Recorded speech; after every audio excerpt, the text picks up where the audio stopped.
All right, so here's the screencast for Objective 7, 8, and 9 for Honors Chem. Our first objective that we're going to go through is to prove the law of conservation of matter through experimentation. We're going to talk about it in this objective, but then we're also going to do a lab where you are going to prove the law. So what is the conservation of mass? In any physical or chemical reaction, mass is neither created or destroyed. So we're not making anything, we're not destroying anything. The amount of matter remains constant, meaning it's conserved. It just changes form. So the mass of the reactants will equal the mass of the product. So look at this example down here. We have sulfur plus iron. If I have 32 grams of sulfur plus 56 grams of iron, those are my reactants. Those are my individual elements. If I take those and I add heat to them, I make iron sulfide, but I'm going to make 88 grams of product. I'm not going to lose anything. I haven't created anything, I haven't lost anything, I've just allowed it to change form. I've changed the way that the sulfur and the iron bond together. So the law of conservation of mass, again, no change is observed in the total mass of the substances involved in a chemical change. So that's why we say mass is conserved. This happens because matter can neither be created nor destroyed. That is the law of conservation of matter. So in class, we're going to complete a peach tree activity.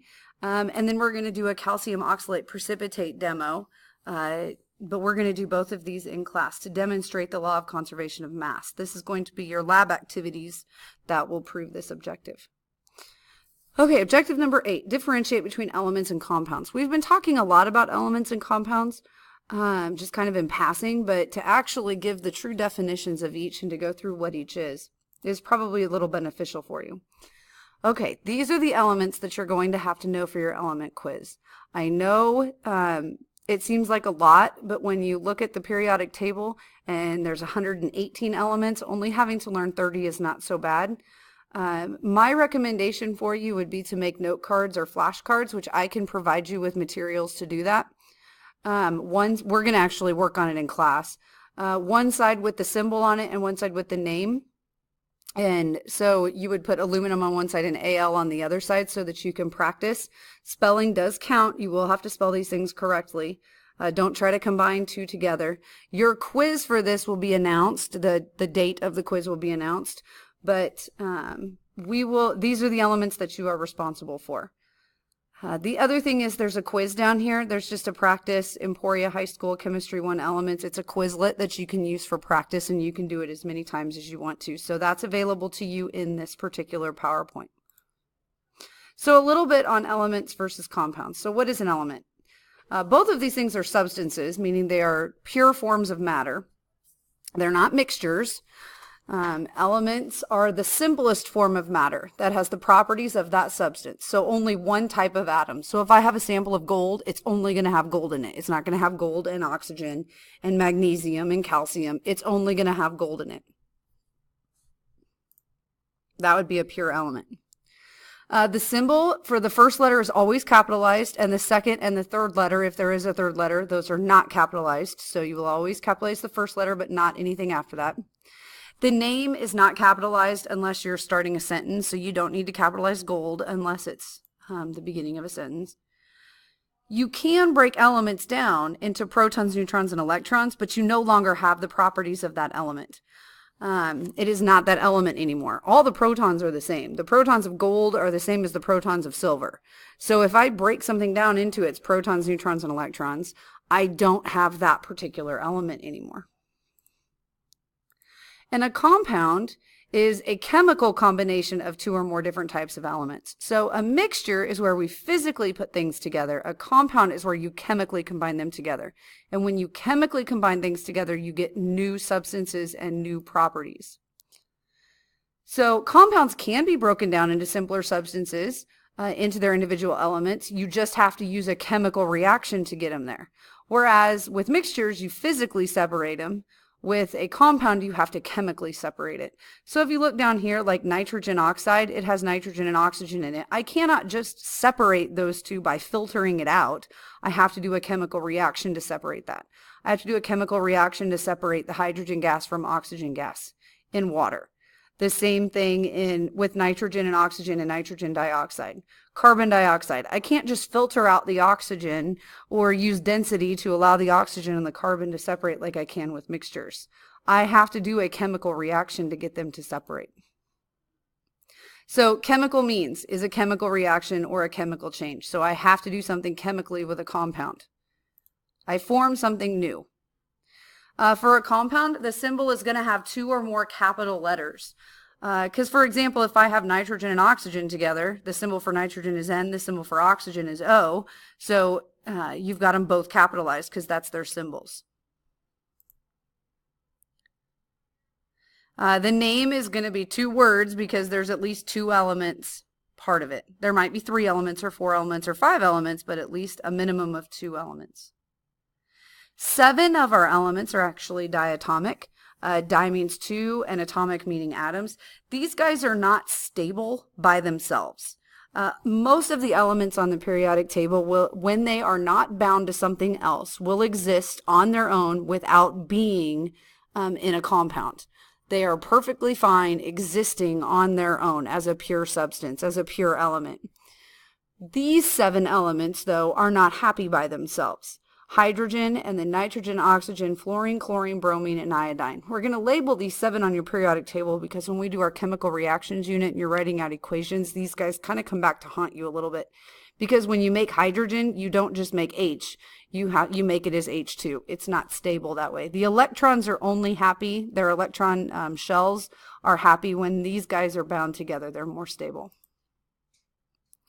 All right, objective number 9, analyze various chemical formulas and symbols. This is a lot of common sense stuff in especially objective 8 and objective 9, but I still feel it's important for us to cover it.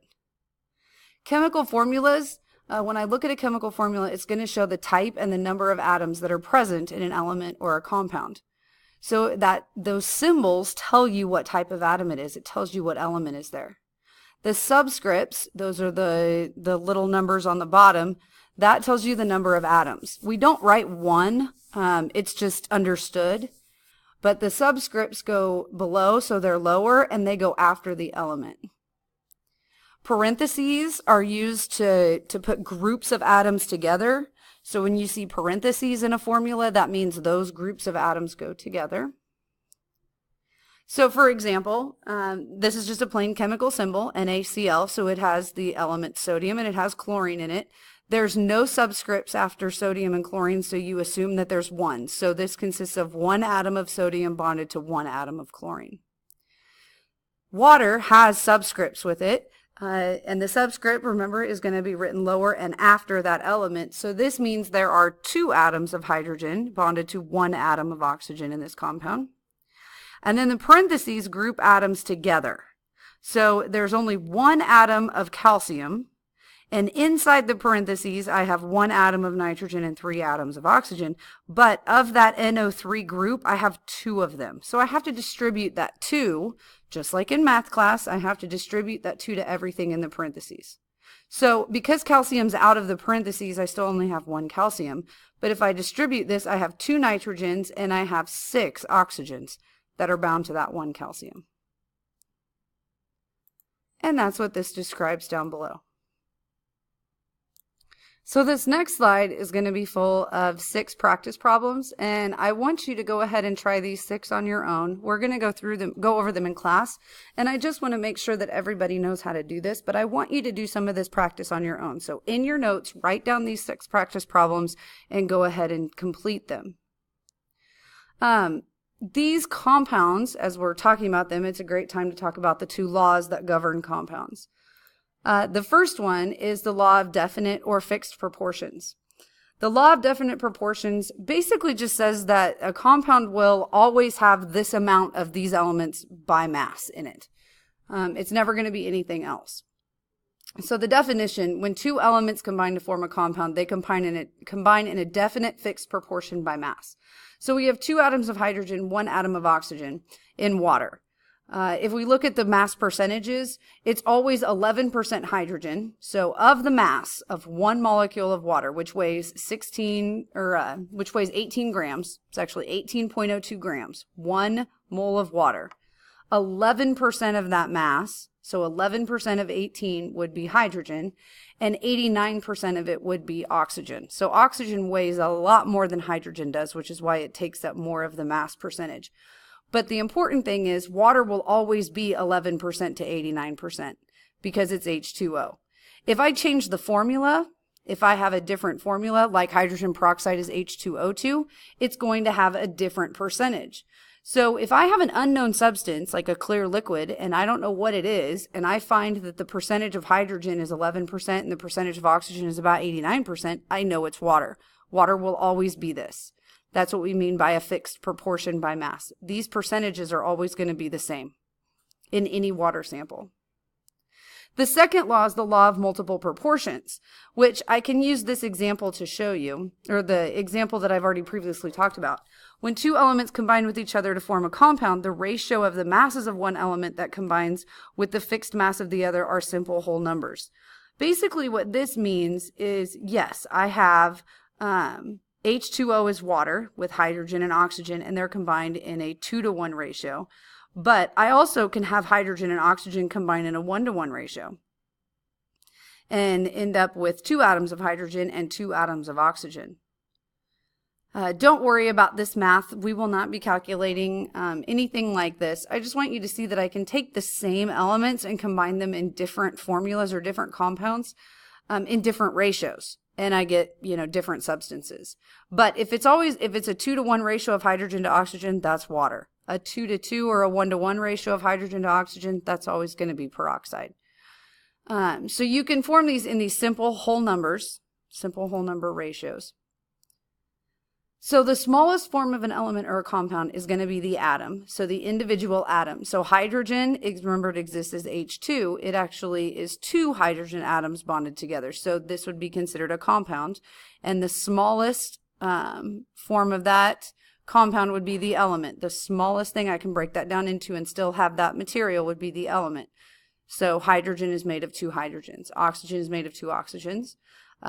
Nitrogen dioxide is NO2. I can break that down. And what makes this NO2 different than NO? The ratio that they're in. NO is always going to be in a 1-to-1 ratio. NO2 will always be in a 1-to-2 ratio.